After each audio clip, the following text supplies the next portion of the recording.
All right, everybody. Hey, Hoppy. Good to see you. Hi, Diane. We meet again, my friend. Okay. Hope you are not talking because I can't hear you. You can't hear me now? Why can't you hear me? Oh, yes, I am. Could y'all hear the music? Did y'all see the video?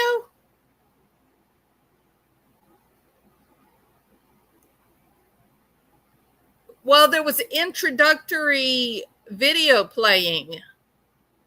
Why? What happened? That is not fun. Oh, let's see if it will work.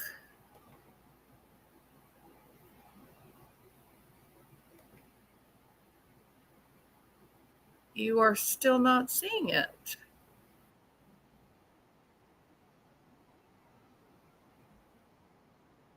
Why are you not seeing it? Weird. I wonder if it's because it's set on private. Oh, there it is. Hurt.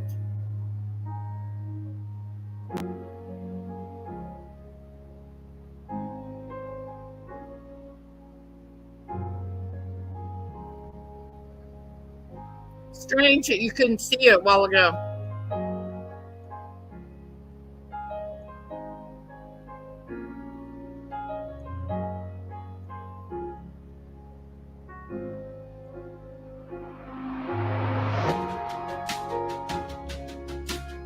So that is Jewels of Thought, Pearls of Wisdom. I'm not done with it yet.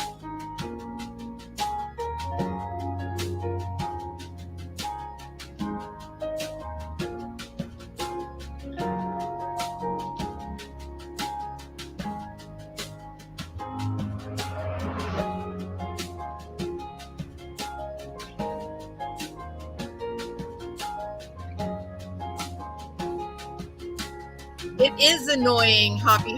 Thank you, Summer Lane.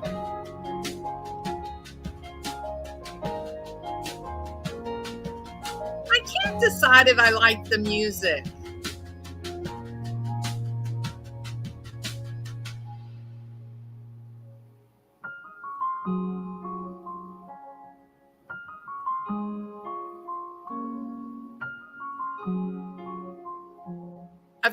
I've got 4 other songs picked out that I like. I may do a video for each of the 4 and let the channel members choose which one they like, which intro they like. You do like the song?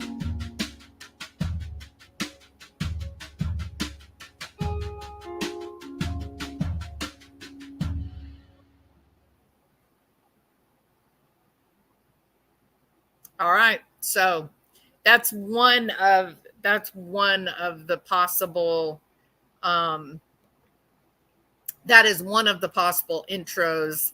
I'm just trying to come up with something new, I mean, I like my snappy, happy little dun dun dun dun dun dun dun, dun but I just feel like I want to, I don't know, freshen the channel up, correct? All right. Now, those of you who have been watching the Chad Daybell trial, well, you know about Zulema Pastenes and her testimony, which was pretty crazy, right? I mean, it was like really out there.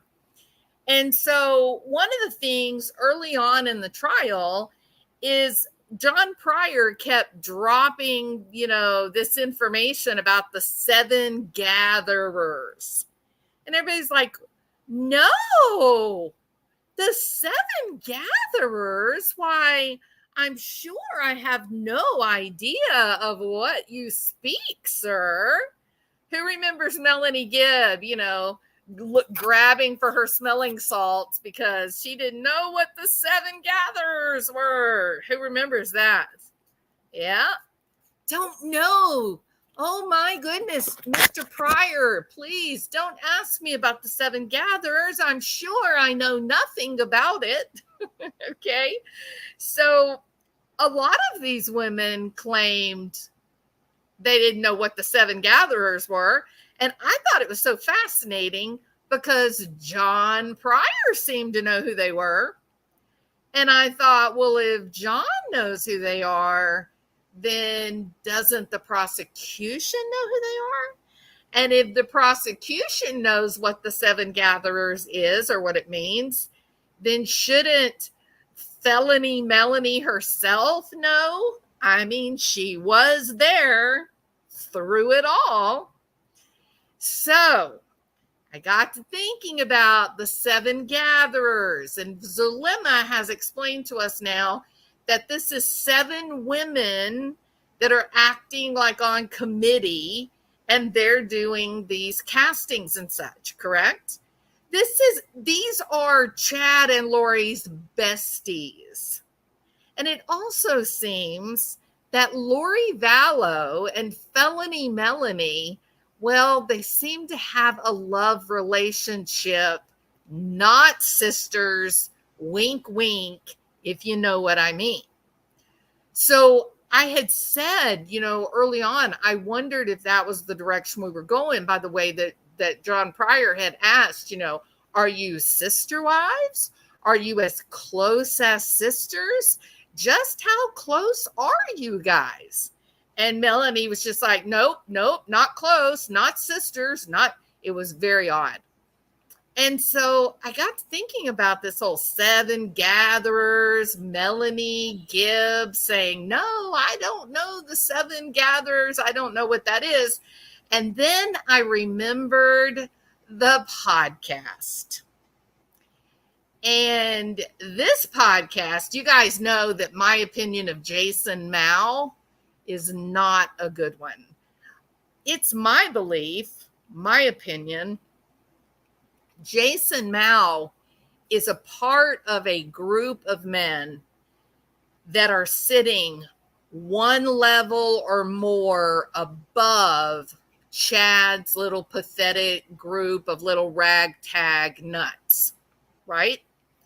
That Chad and Lori did not have the sophistication to dream up this whole cult-like thing on their own.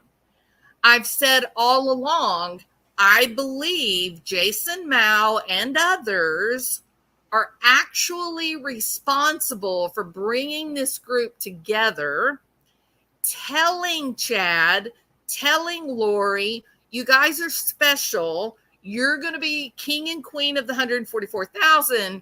Now, first thing we got to do is get some really big insurance policies on some people. We need you guys to divorce your existing spouses and get with the spouses God has picked out for you. And, if we happen to make a couple $1 million off of your dead spouse, then, oh, well, that sounds like God's will. This is about as dark and creepy and spooky as it could get. Now, this podcast is so interesting because it's Jason Mao, Lori Vallow, Melanie Gibb is talked about, and Chad Daybell. But let's listen to the very beginning, shall we? And remember what I said, we're focusing on the seven gatherers. We're focusing on the seven gatherers, and that Felony Melanie and others have said, no, I'm sure I've never heard of that before. I don't know what that is.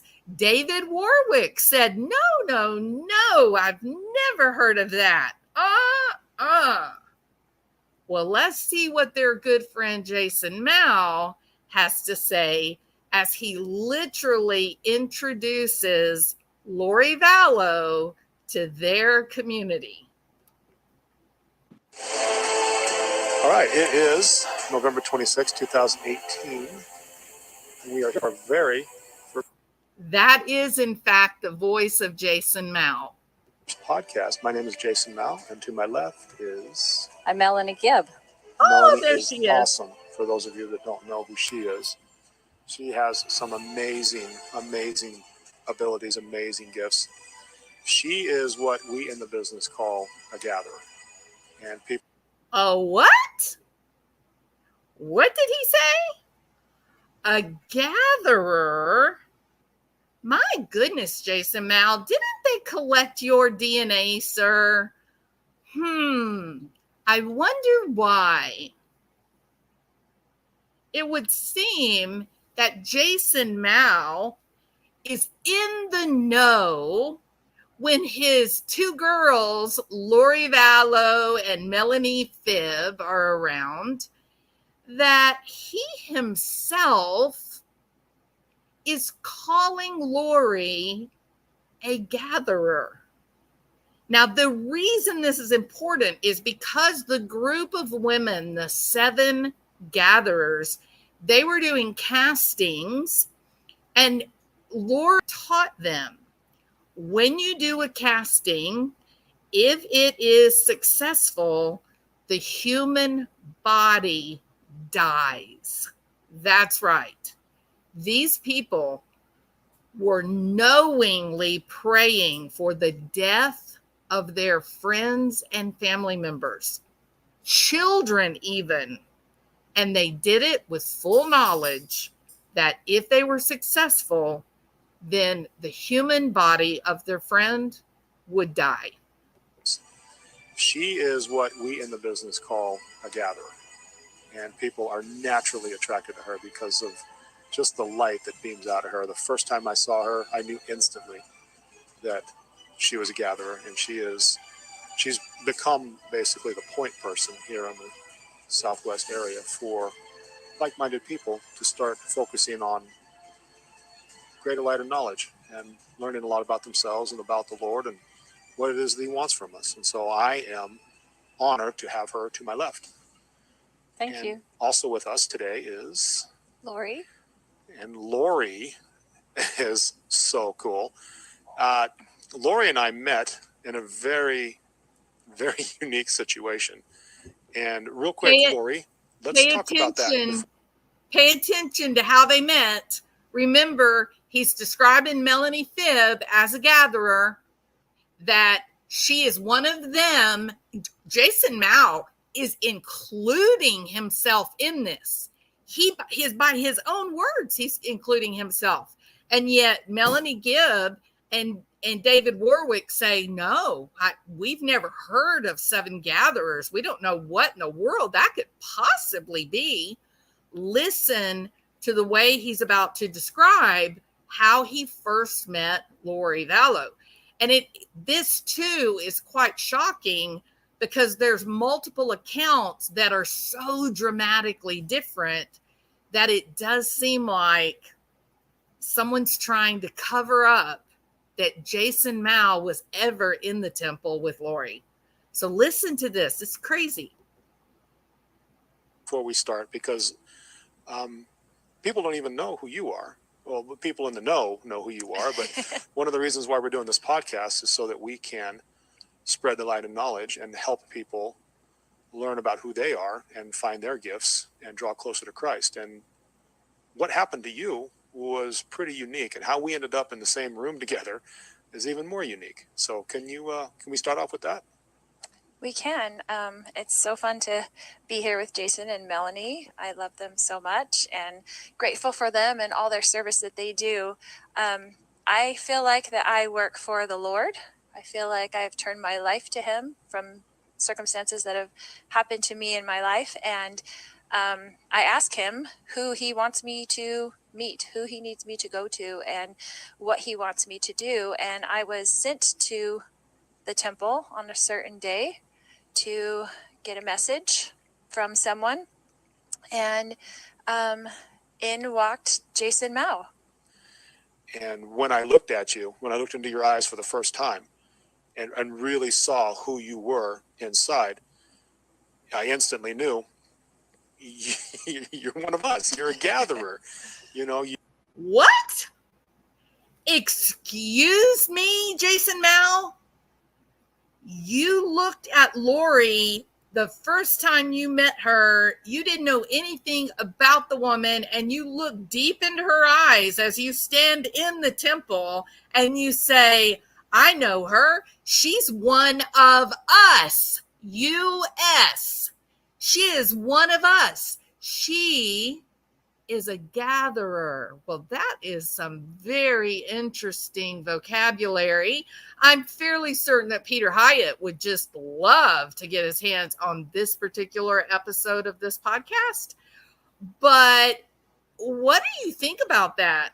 You know, Kresha and I have spoken at length about the connections that these people like Jason Mao, the connections that they have with these heinous murders of children.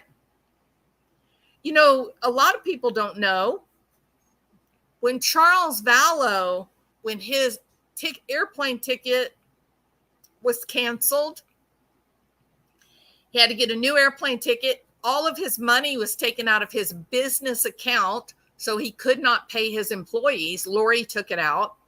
He finally gets a flight back to Arizona. When he gets there, his truck that he left at the airport is missing, gone. He finally gets a ride to his house that he shares with Lori and JJ and Tylee. And he gets there and everybody's gone. The doors are all locked. The lights are all off. His key no longer works. The locks have been changed. And he calls the police and he says, I need some help. My wife has gone right off the deep end. She is a nutcase. She believes that she's married to Maroney. I know I'm saying that incorrectly, but she believes that she's married to Moroni, and truck and all my cash from my business. And now I can't get in my house. And the cop said, well, it's your house. You can kick the door in if you want to. So while they're standing there, he kicks the door in, he walks in, and all the furniture is gone. House is empty. The only thing that's left there is just thousands of dollars of prepper food. Yes. You know, the white tent cities and all that. It's all that was there was the prepper food. All of his things were gone. None of his belongings were there. None of the furniture was there. It was an empty, desolate house. And the cops are just watching this and they're going, holy hell, what in the world is going on? And guess who was there? Who knows? Who showed up? Do y'all know? A lot of people don't know this. Very few people have talked about this. Kresha and I have talked about it quite a bit. Who was there? Melanie Gibb showed up and Jason Mao. That's right. Jason Mao was nearby. Melanie saw him and she remarked on it in one of her little interviews. Jason Mao was literally watching all of the hullabaloo that was going on around Lori's house. That's right. And now you just heard Jason Mao himself say, the first time that I met Lori Vallow, I looked at her in the temple and I knew she is one of us. She is a gatherer. Why is this important? Why is this important? This is important because a little boy, a teenage girl, and two loving spouses all died for these damn gatherers. That's why it matters. Because I believe, Kresha believes, others believe that Lori Vallow and Chad Daybell did not act on their own. They acted with authority but it seems to have been authority that was provided to them by someone else. There is no way they were smart enough to come up with all this on their own. No way. Chad Daybell isn't smart enough to figure out how to do anything but dig a grave. That's all the man ever did. Oh, no, you're wrong. He's an author and he owned a publishing company. Okay, well, I don't know why I sounded like Mickey Mouse just then, but that was kind of cool. Let me tell you about the publishing company. Tammy Daybell is the one who started the publishing company. She did it, not Chad. She was a librarian. She had the knowledge. She knew what needed to be done, what the rules and the laws were for a publishing company for books. Chad didn't know that. Chad's never done anything except put a shovel in his hand. That's it. That's all he ever did was dig holes. Tammy is the one that set up the publishing company. Tammy was publishing other people's books as she herself was working as a librarian. Chad Daybell was nothing but a big old bump on a log. That's it. Just a bump. And without these women that had energy and agency, he would have been a nobody, a sharecropper perhaps. But without Tammy making the ends meet, bringing home the bacon and cooking it for all of her kids, without Tammy making the publishing company, and without Lori and her weird sicko, strange goddess energy, he never would have done all of these other things related to insurance money and that and such. Without these women, Chad Daybell was a big old fat zero. And I've said years ago, I did a video and I said, this is the New Jerusalem. This group of people, as I said, I don't think that Chad and Lori were the apex, the tip of the spear. I think the tip of the spear is far above them. And I think there are layers of organization that insulate one another from ramifications. That if they collected all this cash from dead spouses, and then they paid the people that gave them authority, no one would know who those people are. No one would know who's receiving the bulk of the cash. But Chad Daybell did say they were going to build a temple of light. Can't you see it, David Warwick? Can't you see the temple of light? Now, David today claims that he said, no, I don't see it. But that's hard to believe, that he just happened to make a trip all the way to Rexburg, spend the night in a stranger's house, and have a dream that was so heinous that he's trying to call Chad up in the middle of the night to give him a blessing because he's a skirt. You really believe that happened? Something motivated David Warwick to make that long drive from Utah to Rexburg, Idaho. Something caused him to make that long drive, spend the night on that fateful night when JJ would die. You think this is an accident? That this group of people all ended up there the night JJ died? I don't know, y'all. We've been doing true crime a long time. How many of you have given up on the idea of coincidences? I am not a believer of coincidences when someone has died. I think when someone has died, you're probably best to stay away from that word coincidence and just look at the facts and the connections. And the facts are every one of these people has admitted to being in Rexburg that weekend.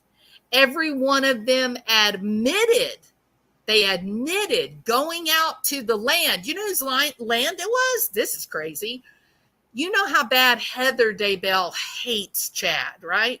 She says he is just a lump, that he's just empty, that he's just devoid of any sort of personality or thought or passion, right?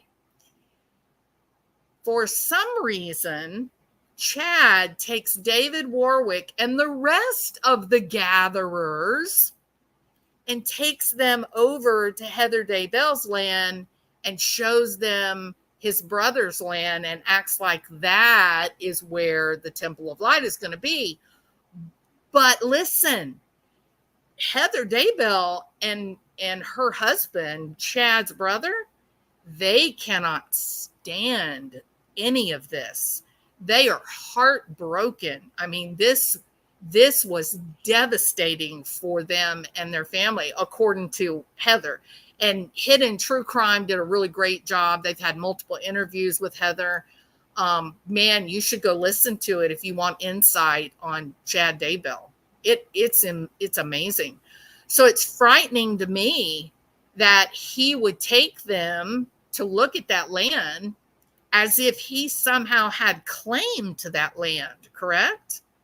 He didn't have any claim. They didn't even have a social relationship with Heather's family. Heather was just like, you need to stay away from me and my kids. You don't come over to my house to socialize. We're not eating Sunday dinner together. No. In fact, she and Chad had words against one another. He said to Heather, you have been a problem, a thorn in my side. You have been a problem for me for a long time. And Heather was just blown away. She was like, how? In what way have I been somehow a problem for you? That's crazy. She didn't want anything more than get him away from me and my family and keep him away from me and my family. And so when you consider that position, the fact that Heather wept when she found out where Chad was moving to, she wept because she did not want his crazy, insane ideas around her town, like her friends and her family. She was mortified. She was so embarrassed by him. So you consider that type of setting and in atmosphere, what in the hell is he doing getting David Warwick and the rest of the gatherers and taking them over to their land and saying, oh, look, it's going to be the greatest place for the Temple of Light, yada, yada, yada. It's like he had this sense of entitlement. And I'm going to tell you straight up, I think it's ominous. I think it is ominous that Chad Daybell looked at that property as if somehow he would have dominion over it. Now, this was property, land that his brother had for years before he moved there. But he just moved right in like he was supposed to be there. And somehow that place was going to end up being his. It's crazy. It's so creepy. And it makes me very frightened, or I guess you could say grateful, that no harm came to his brother and their family, because I'm really uncomfortable that he kind of took an interest and took those people to go look at that plot of land. It's very frightening. Yeah, I wonder, Kelly-O, that was one of the things that when I heard that, I just kind of got this sick feeling and thought, my God, was he planning on, procuring that plot of land with the same kind of scheme, right? It was pretty frightening. her husband he's a scientist, right? Isn't he a chiropractor? No, physical therapy. He's physical therapist. He owns his own businesses. I mean, he is a very logical, rational, down to earth person living in 2024, not this weird, delusional state seeking out power, provided by God. He's a regular guy, good mental health, strong family. It's a little disturbing that Chad felt that kind of entitlement toward this land. Just one moment. So, the 7 gatherers. I'm going to play this one more time. I'm not going to interrupt because I think this is super important. Now, the reason I think this is important, we found out that Zulema Pastenes is actually, well, she's got a deal with the prosecution, doesn't she? She has agreed to testify against Chad. She has agreed to testify, tell the truth, and they won't prosecute her. And as far as we know, we don't think anyone else has that. Why is that important? Well, because David Warwick was there. Melanie Gibb there, and part of the 7 gatherers. And she lied about even knowing what the 7 gatherers were. But Jason Mao knows about the gatherers. So why did Melanie lie? And we know Melanie fibs quite a bit, correct? So we've got Felony Melanie, we got David Warwick, Melanie Pulowski, or what was Boudreaux, and she is weeping and calling Chad daddy. I know. I'll wait a minute while you grab your trash can and let the contents of your stomach empty out. Melanie Boudreaux Pulowski is calling Chad daddy. I'm sorry to do this to you on Wednesday night, okay? I am very sorry. She calls Lori mom and Chad dad. It's crazy. And then there was it Anita and Serena? I mean, it's crazy. But even now, all these years later, hundreds of YouTube videos and commentary, and still I'm left speechless. This group of people, Vicky Carpenter is sick. Vicky, honey, I am so sorry. Will you please forgive me? Even now, after all these years, all these hundreds of YouTube videos that we've all put out, still I'm mortified by these people. They were so completely delusional. Yes, Kelly, so completely delusional, so out of touch, so narcissistic, so codependent. They did the most monstrous of things. And I'm going to say it again. Before I knew about this, the 7 gatherer thing, I was saying, and Crusha, Jason Mao knew. And there's other people, but I'm hesitant to say their names because their names have not been part of the public discourse. Now, I feel protected talking about Jason Mao because we have a police interview where Jason was interviewed, and I think he looked very bad in his interviews, very bad. And we watched Jason Mao get a DNA taken.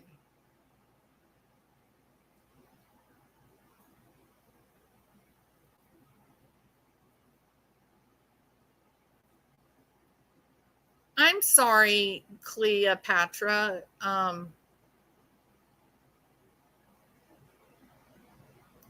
You are always welcome here, Cleopatra. I'm not sure what is I'm not sure what's going on, but you are always welcome here. Feel free to email me if you want to. Here's my email address, okay? I just noticed your message seems anyway, just message me if you need anything. So I think that there's this critical crossroads, right? With the 7 gatherers information, the introduction that Jason Mao made to their whole entire social media group when he introduced Lori Vallow. He himself calls Melanie Gibb a gatherer in this just 5 little minute clip. Jason Mao sunk his ship. Oh no, you sunk my battleship. Jason Mao's in trouble, I think. And I think we only have one person with immunity, and that is Zulema Pastenes. And that means that we've got at least, as a minimum, 6 other people that I think are going to be prosecuted. I believe that. I think we are going to see more once they finish with old Chatty Daddy. I think they're going to come back for the next level. I believe that in my heart. So I'm going to be quiet now. I'm going to play this introduction again where Jason Mao's own words sink his battleship. On December 5th. You guys just listen up. It is so, and we will talk about it. Have a good day, guys. All right, it is November 26, 2018. And we are our very first podcast. My name is Jason Mao, and to my left is... I'm Melanie Gibb. Melanie is awesome, for those of you that don't know who she is. She has some amazing abilities, amazing gifts. She is what we in the business call a gatherer. And people are naturally attracted to her because of just the light that beams out of her. The first time I saw her, I knew instantly that she was a gatherer, and she's become basically the point person here in the Southwest area for like-minded people to start focusing on greater light and knowledge and learning a lot about themselves and about the Lord and what it is that He wants from us. And so I am honored to have her to my left. Thank you. Also with us today is Lori. And Lori is so cool. Lori and I met in a very, very unique situation. And real quick, Lori, let's talk about that before we start, because people don't even know who you are. Well, the people in the know who you are, but one of the reasons why we're doing this podcast is so that we can spread the light of knowledge and help people learn about who they are and find their gifts and draw closer to Christ. And what happened to you? Learn about who they are. What exactly were you referring to there, Mr. Mao? Multiple lives, right? Multiple probations. Is that what that meant? Finding out who you really were? Like Lori found out that she was once Moroni, finding out that she'd been married to Chatty Daddy for many millennia. Well, who are you, Jason Mao? I mean, were you like some Joe Schmo on the side of the street selling plucked chickens to the peasants? Oh, of course not. You were up in the palace with Caesar, weren't you? So what exactly does that mean? We're here to teach people about who you are.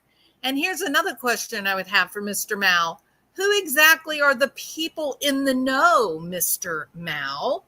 Who is it that has already been introduced to Lori Vallow, Mr. Mao?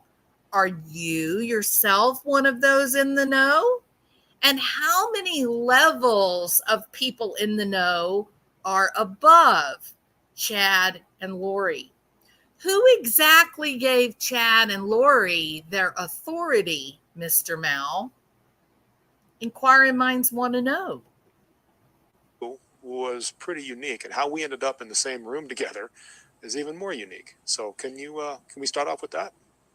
We can. It's so fun to be here with Jason and Melanie. I love them so much and grateful for them and all their service that they do. I feel like that I work for the Lord. I feel like I have turned my life to Him from circumstances that have happened to me in my life. And I ask Him who He wants me to meet, who He needs me to go to, and what He wants me to do. And I was sent to the temple on a certain day to get a message from someone, and in walked Jason Mao. And when I looked at you, when I looked into your eyes for the first time and really saw who you were inside, I instantly knew you're one of us. You're a gatherer. You get it. You understand that there's something bigger going on here than just church on Sunday, that this is the end times, and you are awake, you are prepared, you are moving in that direction. And I saw that in just a half a second of that brother and sister connection that we made, and I just knew right away I had to get you in touch with Melanie. And he had to get Lori in touch with Melanie. So let me ask you guys this. Did y'all get the impression from the interviews with Nate Eaton and whatnot? Did y'all have this impression that Lori Vallow didn't know about all that she didn't know about all this? Melanie Gibb, she didn't know about any of this until they met Chatty Daddy, correct? And when they met Chatty Daddy, then he began telling them this nonsense about multiple probations, secret combinations, if you will, correct? Now you're hearing from Jason Mao. Jason Mao has just told us Melanie Gibb is in the know. She's part of the circle of trust. She's in the circle of trust, and she was directed to meet Lori Vallow by Jason Mao. That Lori was not at some class, some prepper class, and she just really thought Melanie was cool and wanted to talk to her about, how do I prepare my pickles and popcorn so in the end time I can munch on my popcorn as I watch VHS movies. That's the story she told us. That's the story she said, that the way that she and Melanie met was Melanie was teaching a class and she was there to watch. Remember that? During a break, Melanie went out into the hallway and Lori followed her, and that's how they met. You remember that? Oh, no, that wasn't true at all. Goodness gracious alive, Melanie Gibb. You have been revealed in another lie, my friend. Jason Mao himself has just said he actually was the first person to meet Lori Vallow. Jason Mao. He met her and he said, "You are one of us, girl. You are one of us. You are a gatherer." And then what did he do? Because he said people in the know, quote unquote, people in the know who Lori is. So who was that, Jason? You met Lori in the temple. You said, aha, you are one of us. You're a gatherer. And then you took her and introduced her to your little friends, right, Jason? But the question is, who are your little friends? I mean, I could name 5, but I don't think I'll do that on a public platform. You know what I mean? But if I know who they are, I'm pretty sure the cops know who they are. So Jason introduces Lori to this next level up, right? The people that bestowed the power and authority to Chad and Lori. And once he introduced her and everybody said, yeah, we need that little hot tamale in our little group. You know, end times is going to be pretty boring. It'd be nice to have some good looking women around, right? So she gets the kiss of approval. And then he says to her, you need to meet Lori Gibb. And that's how they met. Jason Mao introduced Lori Vallow and Melanie Gibb. And then what happened? Melanie already knew Chad. So Lori, they only knew each other a week. And Lori is getting in the car with Melanie and driving up somewhere up in the middle of the mountains to have a prepper convention. And while at the prepper convention, Melanie Gibb introduces Lori to Chad. And the rest is history. It's crazy. Absolutely crazy. Yeah, Lori says to Melanie Gibb during the recorded phone call, this doesn't sound like you. What's going on with you? But we were all misled. We were all misled to believe that Lori and Chad were the ones that were actually at the top of the food chain.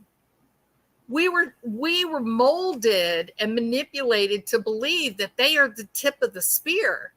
They are not the tip of the spear. At least one person above them, Jason Mao, orchestrated the 7 gatherers to be together. The 7 gatherers are going to be the key that unlocks the upper echelon of authority. I mean, this is getting good. This is getting really, really deep. All right.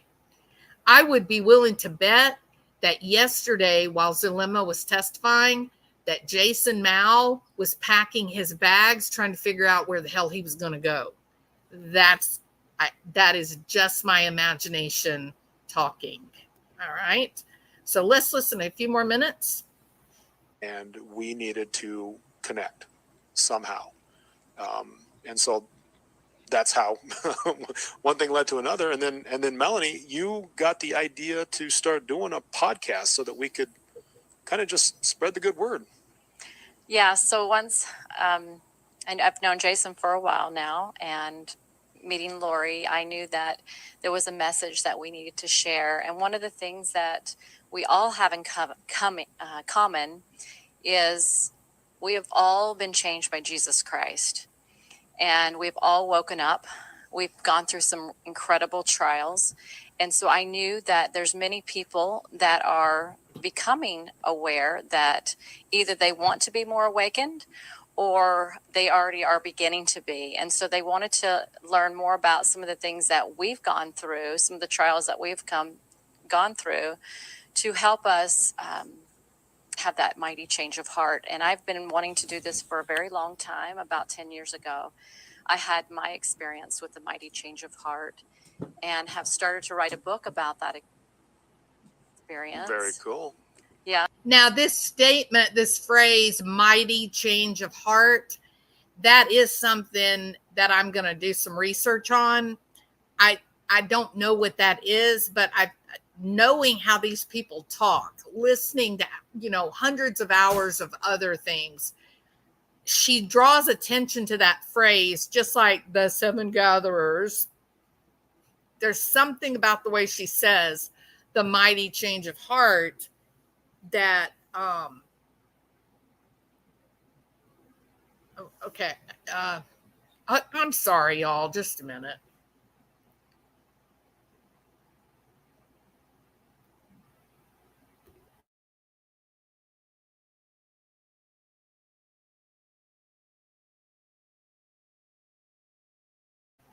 Okay.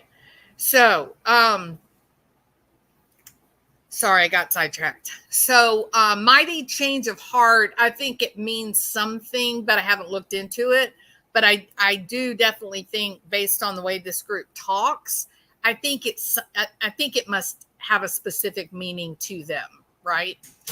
Now, after putting all this out and really taking time to talk about it, let me ask you guys this. Those of you that have been here since the beginning of this live, do you have any reason to believe that Jason Mao has no idea about what Lori and Chad were up to?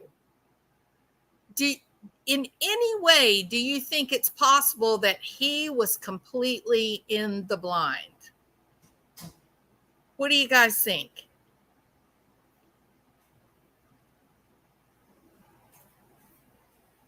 Nancy and Mike J, doing an interview with Chad, said they moved to Rexburg to be near Chad. They all three screwed up their faces when they said that. Oh boy. Yeah, absolutely. That was a pretty crazy story, actually, about how they came to be in Rexburg. Yeah. What do you guys think? After just what we've listened to just tonight, nothing else, do you believe it's even remotely possible Jason Mao had no idea what this group was up to? If you think he knew, put a 1. If you think he could legitimately be in the dark, put a 2. I'm really, this is important. And and from my point of view, just my opinion, right? The reason that I think that this is a really critical question is this. This time we jail Lori and Chad, perhaps Melanie Gibb, perhaps Melanie Pulowski, although I think she's probably a little more safe. But those that were involved, aren't they just going to still be operating, but under the next higher level of authority? Just because Chad and Lori go down, just because they're in trouble and they get locked up, it doesn't stop the bigger organization from running. And if it doesn't stop the larger organization from running, and you have people like David Warwick, Melanie Gibb, and others, Serena, she turned dark, didn't she? They will just operate under the next group. I mean, if this group has been doing this for more than 10 years, there's going to be another Lori and Chad. They will identify another charismatic, sort of nutty, crazy person that they will be able to manipulate into this heavy religiosity, who will be under this delusional belief that I am special. I have magical powers. I know I have magical powers because Jason Mao and the rest of the gatherers told me that we're living in end times, and my mortgage and my house no longer matter. My worldly children, my worldly spouse no longer matters. The only thing that matters living in this end time scenario is that I have lots of preferred food, that I buy lots of white tents, and that I gather the 144,000. And if I make God happy, if I make God proud, and I find the group of 144,000, then Jason Mao and the rest of those in authority will allow me to be king and queen of the 144,000. And we just get a sick, disgusting replay of this same delusional mess. That's why I think it's important. That's why I think it is incredibly important that this prosecution, that these police officers, the FBI, they must investigate the next level up. They've got to do that. And it is going to be hard to get them to do that because 93% of them are Mormon, they're LDS. And the reality is, this doesn't have anything to do with the Mormon Church. This doesn't have anything at all to do with LDS. That's just the control mechanism, right? David Koresh, he did exactly the same thing. He used a Christian God. He used the Bible and Jesus, correct? That's just the control tool. The religion is the control tool. Promising power and control and greatness, that's the delusion. And if you are unstable and people are charismatic and manipulative enough, they can convince an unstable person that they're special, that God has chosen them to be the blessed, and that they have all these requirements that God wants them to do, and not to worry about praying for the death of children because it's end times after all. They've got to go up the ladder of control. They've got to do that. I believe that in my heart. Tiger Prayers says the bigger organization is spiritual, deceptive dark spirits, capitalizing on lack of biblical knowledge and self-promoting. I would agree with that so completely. And I think, and again, this is stepping out, on a limb here and just, it's just opinion. I'm just speculating. I believe that the whole endeavor is actually a capitalistic endeavor. I think the next layer of authority, I don't think it has anything to do with the church or how spiritual they are. I think it's 100% a money grab. I mean, you think about it, if you can collect a group of people together who are willing to drop their spouse, leave their children, marry someone that they've only known for 7 days, do you think they're going to have any qualms about putting $1 million life insurance policy on that spouse that's going to die? Oopsie. Do you think they're going to be worried? And then once they get their $600,000, $700,000 payoff, how much of it is going to the next level up? The higher level of authority that's promising the temple of light. 80% of it? You see my point? So if this group of people who seem to be very wealthy, when you see the houses that some of these guys are living in, oh my God, how did they make that much money being a history teacher? How? Well, maybe someone is tithing to them.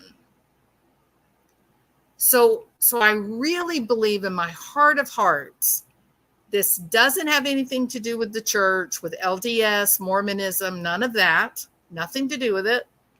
I think this is a group of unscrupulous people. The gatherers are a group of unscrupulous people that have figured out how to take people's spiritual beliefs and parlay that into a large payday. It would be very interesting to watch a forensic accountant go into Chad Daybell's finances and figure out just exactly what happened to the insurance money that he got from the death of Tammy Daybell. That would be interesting. How did he go in just a few months?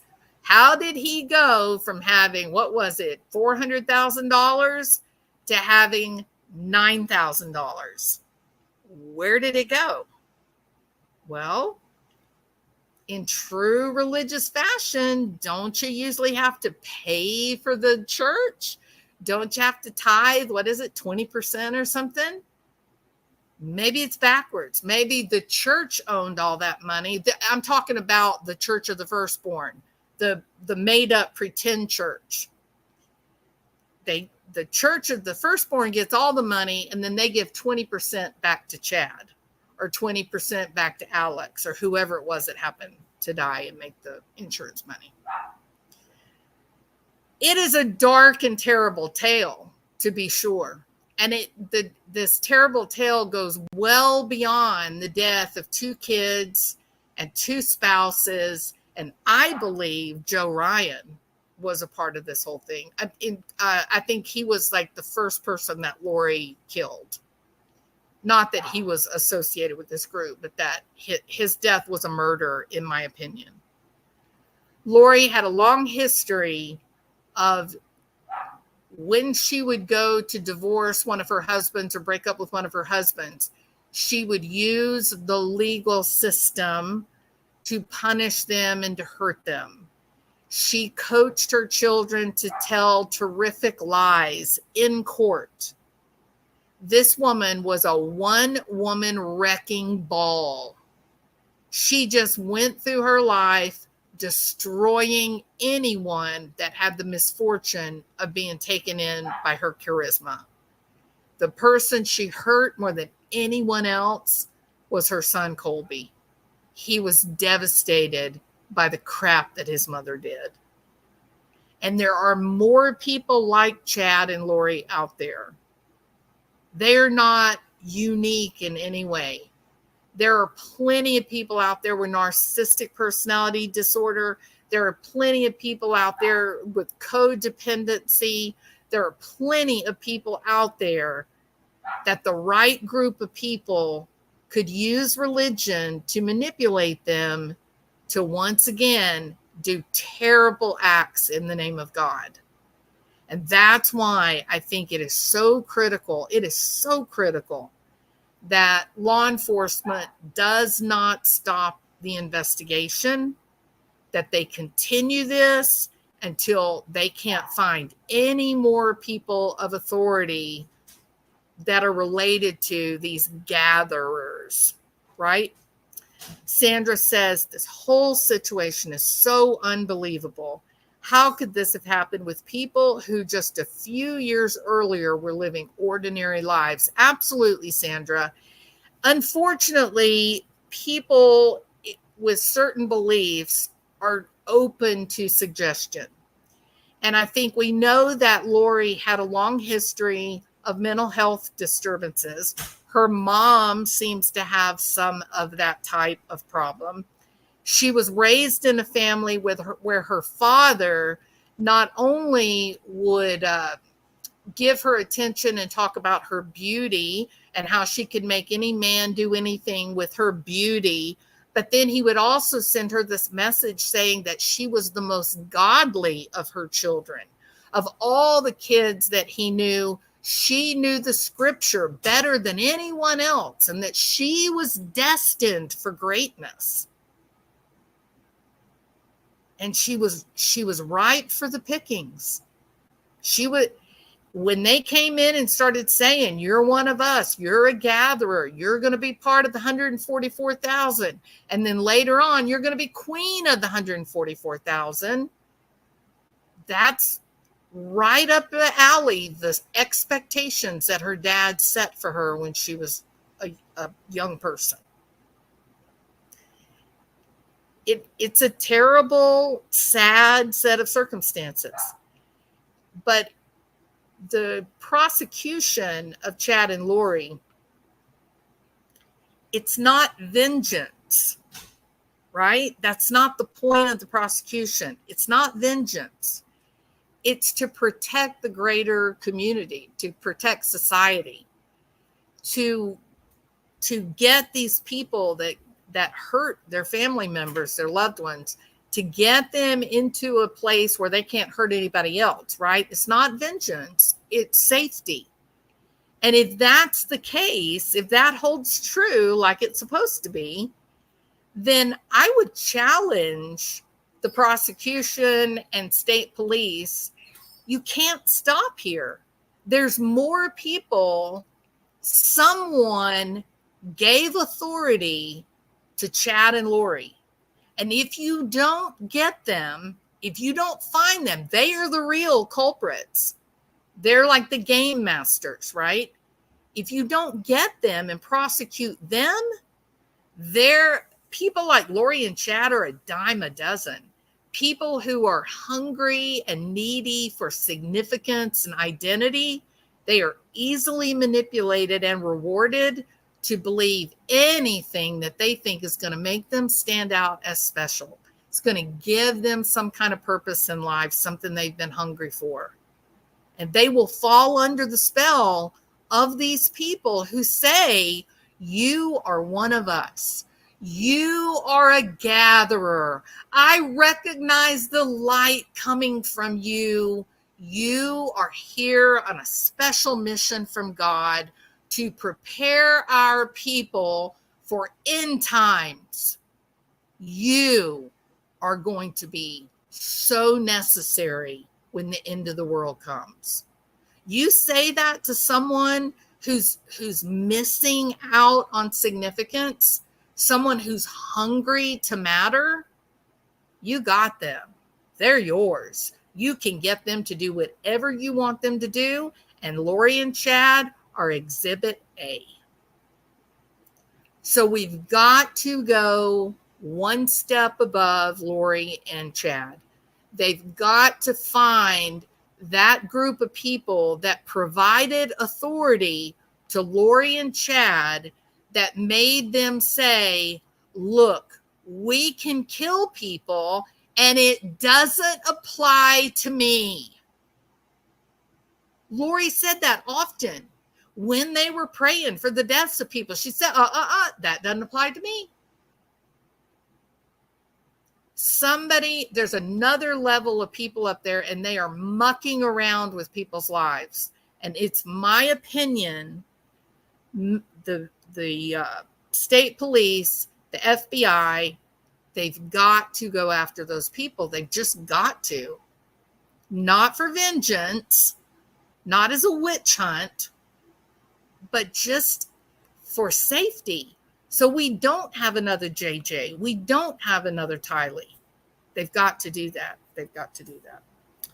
There are more and more New Age spiritual entities perfectly skilled in manipulating these self-willed personalities into wicked, hideous behaviors and acts.